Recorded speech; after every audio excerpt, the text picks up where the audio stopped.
Hi, welcome back to the channel. I'm here with SEG Group with essentially Donny from Donny FX. You know what, it wouldn't be the same to come to the Great British Shooting Show and not have a chat with you, my friend. How have you been? It's good to see you. It's been great. You know, we're super busy. We've got so much going on right now. But, you know, this is our first day, and our new gun, our new setup is getting so much attention, and it's been non-stop all morning. So that's something you're gonna have to talk to Thane about. I will be talking to Thane, actually. Thane's over there. He's kind of busy at the moment. I think what you've done is you've applied some magic pixie dust to turn the M4 in from this into what is there, like the micro. Yeah, we call it the micro. The micro impact, which looks totally awesome. I mean, it's a hunter's dream, really, isn't it? So, I mean, it's really small.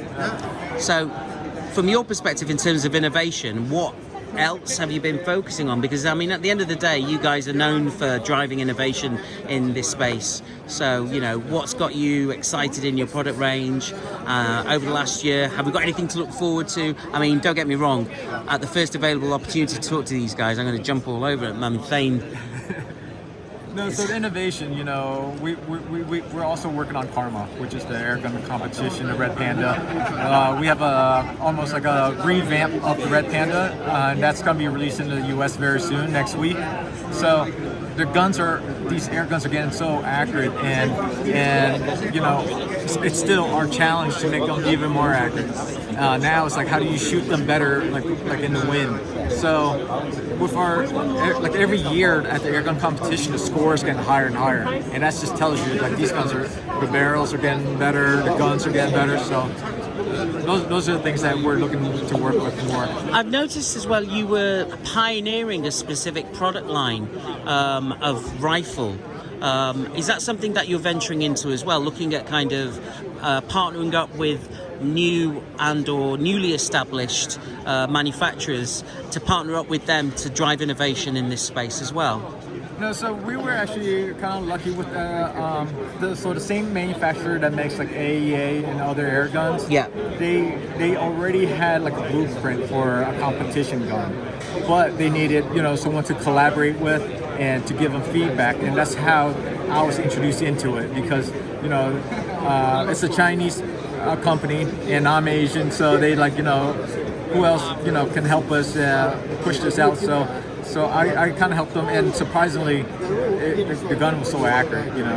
We were hoping to be top 10 at RMAC, but to win first and second place, we didn't think of that. It was just unbelievable. So from there, it drives our interest to making the guns more accurate, and so that is my new hobby now, or a new direction, is to get what can I do to make these guns more accurate.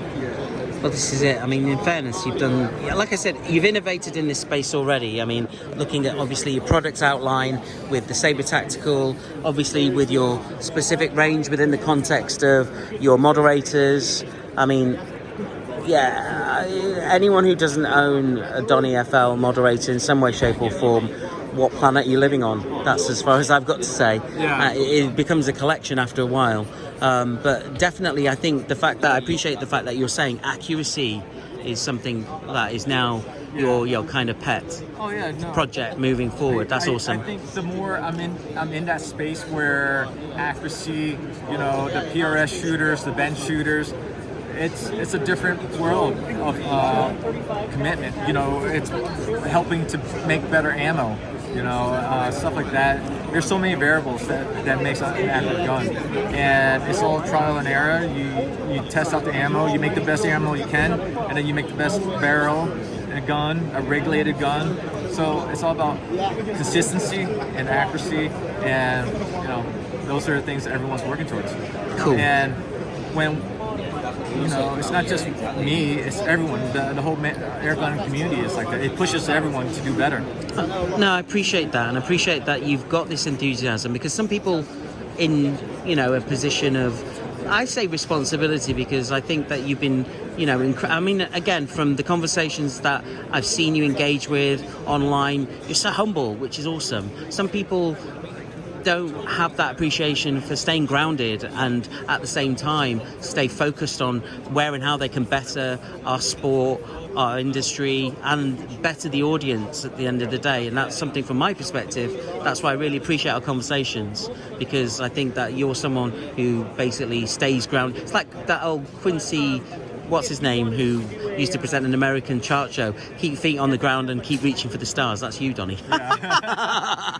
No, and you know, I'm lucky that I'm surrounded by people who are in the same mindset, like Thane, Val, you know, and the rest of my DonnyFL team. Yeah, and other people, you know. That's so important. It's Absolutely. So important because everyone is like pushing each other. They're, like, even if you want to take a seat back, you can't, because someone else has a new idea that we have to do some R&D with. So definitely, the people you surround yourself are people that's going to push you.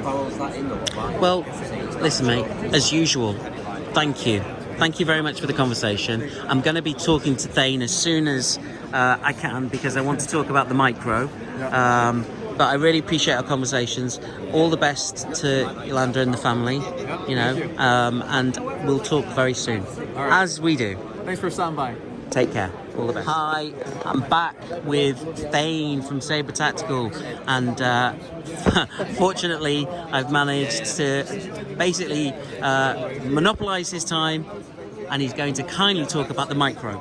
So, yeah, please tell us all about it. All right, so this one is just basically This is awesome. ultra mini or micro impact, right? And so basically how it will come is the barrel ends right here, and then you've got suppressor here, right? So they're going to do like a limited run here for the UK market, and it'll be a 360 barrel, 360 millimeter barrel. And if you put a Tonto suppressor on here, it's going to come right here to the end of our rail, our TRS rail.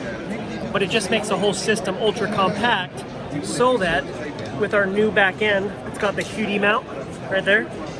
You can have a single point sling and just hang it right here, and then take it, shoot it, and then just hang it right there. So it just makes for an ultra compact system. You can put, you know, in your car, in a backpack, whatever you want to do with it. But it's just super, super, super compact. That is amazing. Can I ask you a few questions, if that's Sure, yeah, okay? go ahead. So, I spoke to Donny, and he was saying, this is your basically vision, your baby. How did you come up with this? Obviously we're looking at the M4 over there, Yep. in its kind of like Big Brother or kind of souped up version. I just wanted something super, super small, something I could put on the front seat of my car.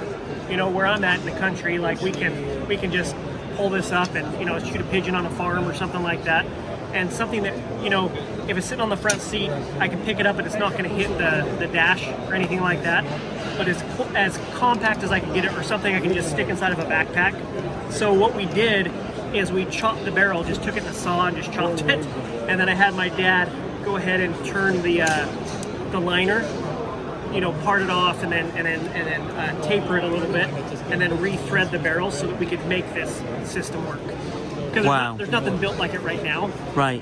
So, but there will be. Gosh, I see.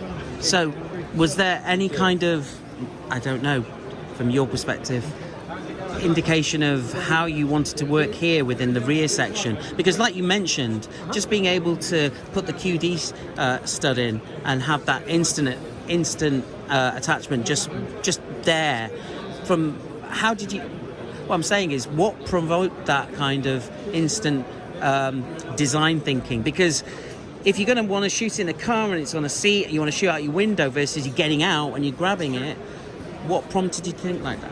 Just use, right? Like when you think of guys like here in the UK that are walking through the woods, like something like that they can just hang from their chest and walk around and shoot with. Portability. I mean, it's just, we went and did iguanas in Puerto Rico with Abner and shot iguanas, and I was thinking about that the whole time, like, how can we just get something that's just ultra compact that you can walk through the woods with, you know, and not get in the way or catch on things. So that was kind of the vision there. And then we had this bag rider on the Pantera, right?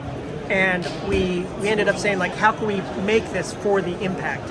So our machinist Shane designed this up and fit this to the impact, and we added the QD mount on here too, because that's just something a lot of guys asked for last year that they didn't have available yet, to have your actual QD mount here. And then the rear portion, it will come with this buttstock, but it also fits our Saber Tactical buttstock and the stock buttstock. Fits all three of them. The angular kind of context of it is amazing. I just thought, based on what you were saying about the feedback within having a QD stud there, is maybe even rounding it off even further, so you've got a definitive round grip there. I mean, I love the fact I was saying to Donny that you guys innovate. Yeah. You're constantly innovating. You're agile and you're always on the forefront of trying things out, pushing new ideas. I mean, where do you see the future now, especially with the release of the new DRS, the TAC? I mean, you can see how tactical, like when you look around at all the airgun manufacturers, how tactical they've become. Like when you go look around and walk and you see, oh, now everybody's got M-locks, they've got these longer rails, they've got all this different stuff. But, FX is a company we've worked with for a lot of years, and we're just going to keep improving the rifles that they've already made that are so awesome, like we've done with the Impact, right? And a lot of the others. Like, we're just going to keep following, keep producing, keep innovating. And it typically just comes from like our use, like going out and shooting, competing at competitions, daily hunting, things like that. We say, hey, this could be a good idea, and then we try it out, we make it, and then if everybody likes it, we go ahead and put it into production. Wow. So, any final words about your kind of aspirations for moving forwards with some of the FX brands, or even with the lineup of what you've already got, to synergize something new and different? Because I talked to Donny about AEA and any kind of relationships that you got in the pipeline or considerations that you might want to move forwards with your product lineup already, and now with this. Yeah, so we typically look for guns that sell a lot, right? And then we just look for ways to improve it, right? So we'll be looking for that as we go along. We've dabbled a little bit. You've probably seen some videos and stuff of the firearm market. Yeah. Right. So we've made a lot of cross-type products that go in the firearm market, that go in the airgun market. You can dual use them. We've also come out with some chassis for like the Remington 700. We'll come out with the Tikka. We're just moving forward, right? There's a lot of stuff we've got to make. So. Well, Thane, it's always a pleasure talking to you, and it's always amazing in terms of what you guys come up with. So, once again, thank you very much for the time to be here. Thanks for coming over, and thanks a lot for this conversation, as always. Awesome. Thank you. Thank you.